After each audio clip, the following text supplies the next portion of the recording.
যারা অদৃশ্যের প্রতি বিশ্বাস স্থাপন করে। মুত্তাকিদের এক নাম্বার গুণাবলী কি সবাই বলেন? যারা অদৃশ্যের উপর বিশ্বাস স্থাপন করে। কিয়ামত কি কেউ কখনো দেখেছেন? হাসর, মিজান, ফুলসিরাত কেউ দেখেছেন? তাকদীরে কি আছে এগুলো কি আমরা জানি? আল্লাহ সুবহানাহু ওয়া তাআলাকে কি কেউ আমরা দেখেছি? কেউ দেখি নাই। ফেরেশতাদেরকে কি কেউ আমরা দেখেছি?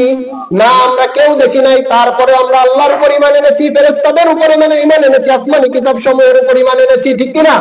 কিয়ামত দিবসের উপর ঈমান এনেছি, হাসর, মিজান, ফুলসিরাত সব কিছুর উপর আমি আপনি ঈমান এনেছি। এর নাম হলো গায়েবের প্রতি বিশ্বাস। এটি হলো মুত্তাকির এক নাম্বার গুণাবলী। কয় নাম্বার গুণাবলী?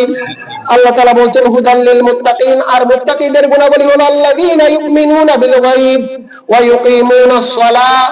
মুত্তাকির দ্বিতীয় নাম্বার গুণাবলী হলো মুত্তাকি নামাজ কায়েম করবে, নামাজ প্রতিষ্ঠা করবে।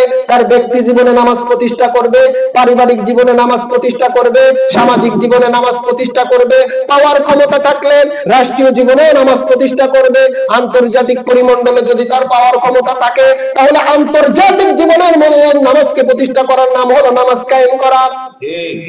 তাহলে মুত্তাকির দুই নাম্বার গুণাবলী হলো মুত্তাকি নামাজ কায়েম করবে, নামাজ প্রতিষ্ঠা করবে। বলেন আল্লাহু আকবার। মুত্তাকির তিন নাম্বার গুণাবলী হলো ওয়া মিম্মা রাযাকনাহুম ইউনফিকুন। মুত্তাকির তিন নাম্বার গুণাবলী হলো ওয়া মিম্মা রাযাকনাহুম, তাদেরকে যে রিজিক দেওয়া হয়েছে, ইউনফিকুন, তারা সেই রিজিক থেকে খরচ করে। কি করে? খরচ করে। এটা হলো মুত্তাকির তিন নাম্বার গুণাবলী। এক নাম্বার গুণাবলী হলো গায়েবের প্রতি বিশ্বাস, অদৃশ্যের প্রতি বিশ্বাস।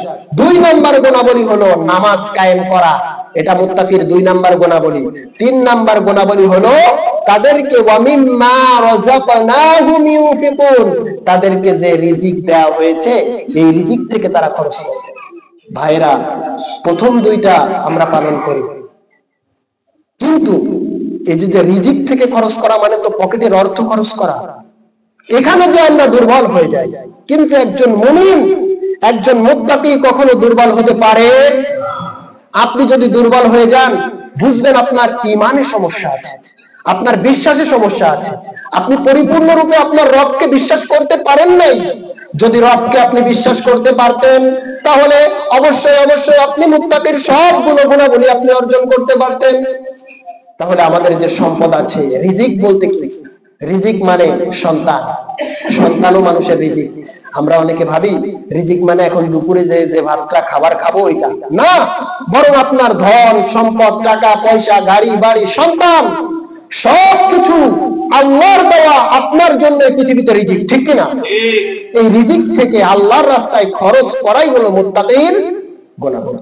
রাসূলুল্লাহ সাল্লাল্লাহু আলাইহি সাল্লামের একটি হাদিস, বিশ্বনবী মুহাম্মদ রাসূলুল্লাহ সাল্লাল্লাহু আলাইহি সাল্লামের মুখনিসৃত বাণীকে বলা হয় হাদিস, ঠিক কিনা? তার কথা, কাজ, মৌন সমর্থন এগুলো হলো হাদিস।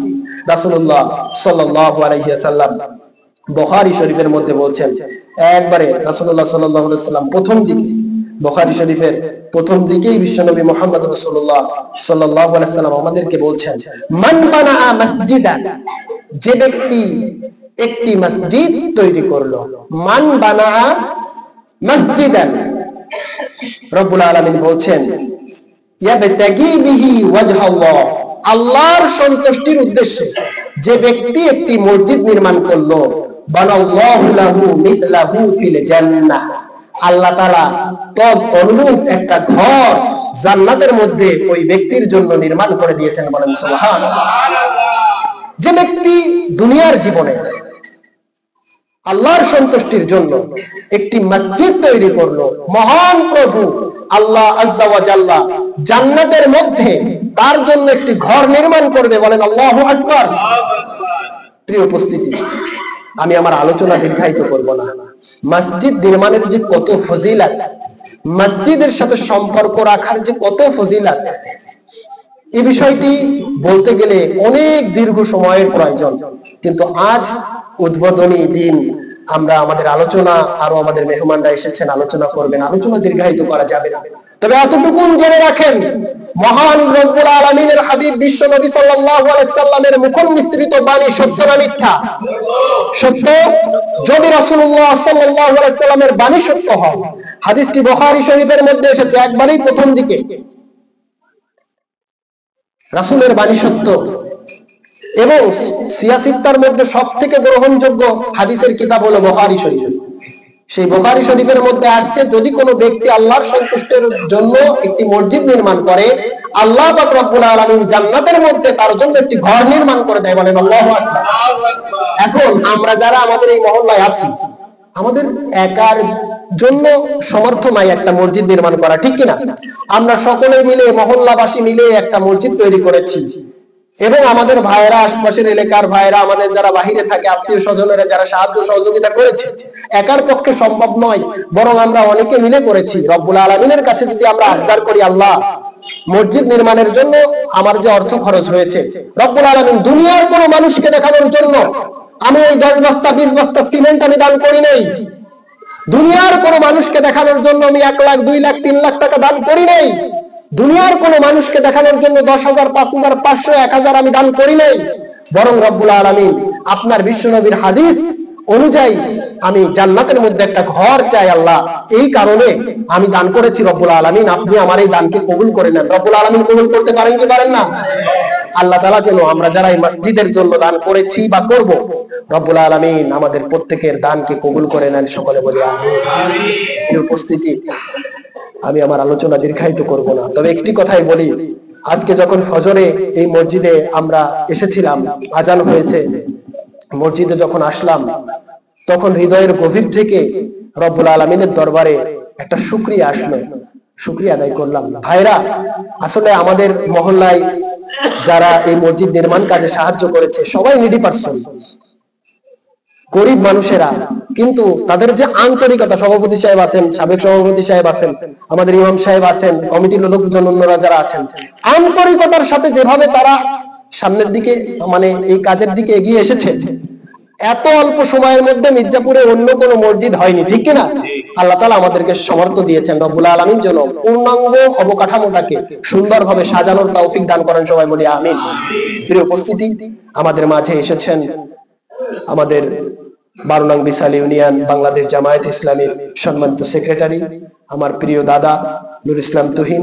আমাদের মাঝে এসে উপস্থিত হয়েছেন 5 রাত ব্যাপী ঐতিহাসিক তাফসীরুল কোরআন মাহফিলের সম্মানিত সহ সেক্রেটারি খান জামাল হোসেন সহ আমাদের মাঝে উপস্থিত হয়েছেন আমাদের গ্রামের গণ্যমান্য ব্যক্তিবর্গ।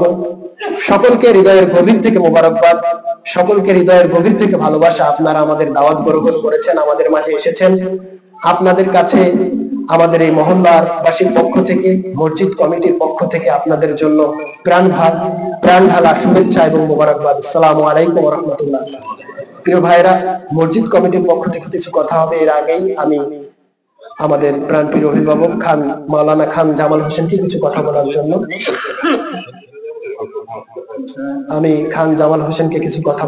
অনুরোধ করছি। দাদা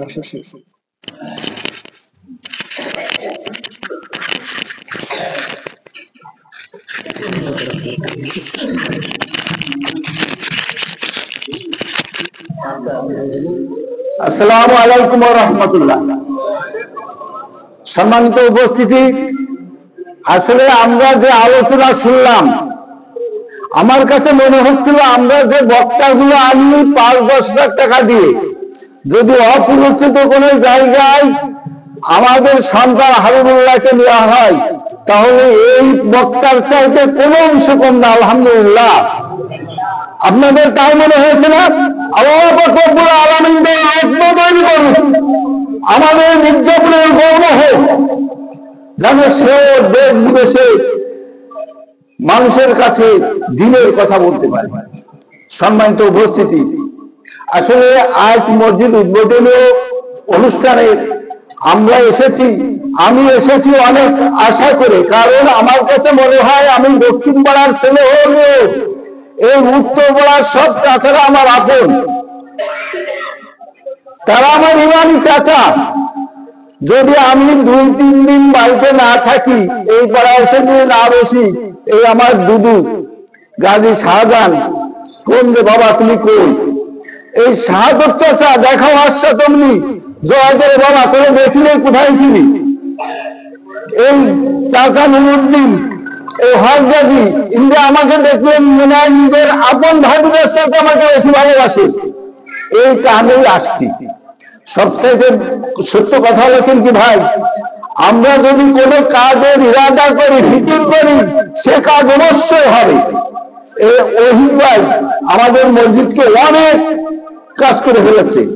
উনি যখন শুরু করে ওনার কাছে মনে হয় মসজিদ কমিটির 2 লক্ষ টাকা ছিল বেশি হলে, এই আনারুন যখন 1,70,000 টাকা দিল, আমি তো বসে থাকি, সেই সময় বলে তুমি এত বড় কাজ হচ্ছে কি করে করবা, দেখেন 20 লক্ষ টাকার কাজ হয়ে গেছে, কিন্তু আমাদের নিয়ত ছিল। এই দেখেন আপনারা আজকে যে অনুষ্ঠানটা করছেন কমপক্ষে 20-25,000 টাকা খরচ করছেন, 20-25,000 টাকা খরচ করছেন না, অবশ্যই আপনাদের হয়ে গেছে, এ হয়ে যাবে, কিন্তু আপনাদের মনে মনে আশা রাখতে হবে না আমরা এটা করবই। আর সবচাইতে দান করার ভালো জায়গা হচ্ছে এই মসজিদ। অনেকের বাবা নেই, অনেকের সন্তান নেই, নিয়ত করে দান করবেন, যতদিন মসজিদ থাকবে মানুষ সিজদা দেবে, সৎকার জারি হিসেবে আপনার সন্তান আপনার পিতামাতা দায়িত্ব থাকবে, এর চাইতে ভালো দানের জায়গা আর নেই। দেখেন আপনারা যদি মনে মনে চিন্তা করেন 21,000 টাকায় 3,000 ইট হয়ে যেত, আপনারা এই জায়গায় নামাজ পড়বেন, আমরা নামাজ পড়বো, আমি বেশিরভাগই সময় সেই জায়গায় নামাজ পড়ি, ওই জায়গায় নামাজ পড়ি, বুঝছেন, এই পাশটা কুকুর দৌড় দেবে, এই জায়গাতে ময়লা আসবে, আপনারা দ্রুত নিয়ত করেন, সবাই কম বেশি করে দেন, দেখবেন ইনশাআল্লাহ ও প্রতিমার ভিতরে হয়ে যাবে। দেখেন এগুলো যুবক ভাইদের বেশি আগে আসতে হবে। একটা ঘটনা আপনাদের বলতে চাই, এই রুখালি নিজে বাড়ির মসজিদ, ওরা ওই 7 দেশে 1 টাকাও তারা যুবকরা কাজ করে করে সেই টাকাগুলো গেছে, এমনকি 7 টাকা তারা জমি ঠিক করছে, যুবকরা যাইয়ে ঠিকা নিয়ে সেই জমি ধান কেটে সেই টাকা এনে মসজিদ দিয়েছে। তাহলে এই যুবকদের আগে আসতে হবে, তারা নিজেরা পকেটের টাকা দেবে, এমনকি একজনের কাছে যদি বলে ভাই আমাদের মসজিদে 20 টাকা দে, চোখ খোলার দেয় যুবকদের মুখের দিকে টাকায় দেবে। এই যুবকরা এখন এই যে গাছটুকু আছে হাতে নিয়ে অতি দ্রুত হয়ে যাবে ইনশাআল্লাহ, কারণ যুবকরা দেখেন কলেজ মাঠে মনে হয় 2-2.5 লক্ষ টাকা খরচ হবে হাডুর খেলা, এটা কি আমরা সব পাবো? দেখতে না আরো পাপ হবে। তোমরা এই কাজ যদি করো ইনশাআল্লাহ তোমাদের জন্য আল্লাহ পাক রব্বুল আলামিন জান্নাত বরাদ্দ করে দেবে। এই কাজের জন্য আমি মহল্লার যুবকদের আহ্বান করছি, তোমরা এই বাকি যে কাজটুকু আছে কিভাবে করবা জানি না, আল্লাহ তোমাদের সঙ্গে আছে, এলাকাবাসী তোমাদের সঙ্গে আছে, এই কারণে এই যুবক ভাইদের করা চাই। এই আহ্বান রেখে আমি শেষ করছি, আমার তৌফিক বিল্লাহ। এ পর্যায়ে আমি আহ্বান করছি 12 নং বিশাল ইউনিয়ন বাংলাদেশ জামায়াত ইসলামীর সম্মানিত সেক্রেটারি প্রিয় ভাই অল্প সময়ের মধ্যে কিছু কথা বলার জন্য।